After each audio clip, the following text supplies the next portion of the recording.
and some of the other ones. This is my modern day love story. It's called To Be Continued. You can Just go. Go in, man. Just go in. Like this is a true story.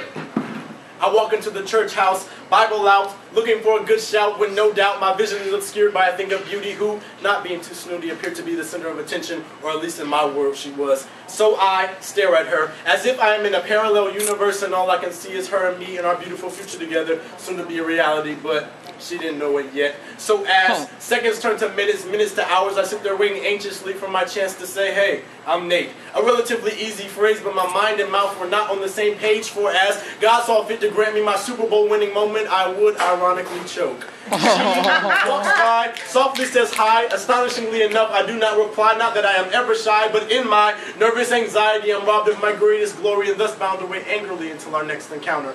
But this would not be the end before we go into exchange occasional hellos, which will turn into small combos until alas, we're conversing like we've been friends for years, and she'll be talking while I sit there listening, silently reminiscing on the things to come. I'm reminded of the first time we hugged. It wasn't anything big, just a 5-second pat, a simple love tap. Oh, how I love that. Corny as it may be, I held her in my arms ever so gently, wishing these 5 seconds could be an eternity, but y'all don't get that. You see, there's magnitude mixed up in simplicity. This kick-started everything, a secret romance, silent brushes, hidden crushes, never to be made public to the day I asked her to go with me. Now what we had was way past a folded sheet of paper stating, do you like me, with 3 boxes for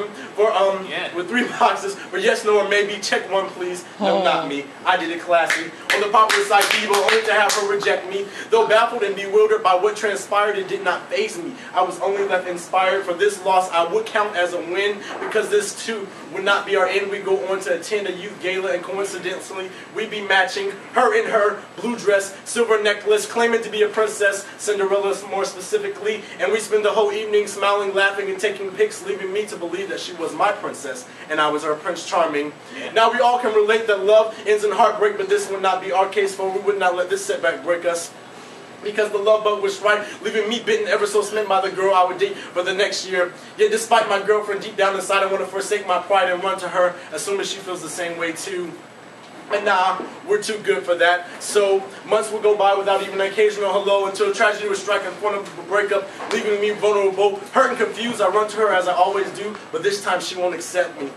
Feeling I hurt her like last time, she shuts me out, causing my world to crash down. You see, I had plans, big dreams. We go to college together, then get married, start a family, have little Zanaya and Nate Jr., who we call Little Pete, and together they'd be our little Peeps. She'd be a judge while I'd be a high-powered attorney. We'd be a great team. But alas, my visions fade, and I'm brought back to the reality. She wants nothing to do with me. But this too would not be our end, for we go on to talk it over and become friends and share great moments together. Like the first time I performed, I'd be playing and she'd be singing, and every time I got nervous, I looked in her eyes and got courage because her mere presence comforted me.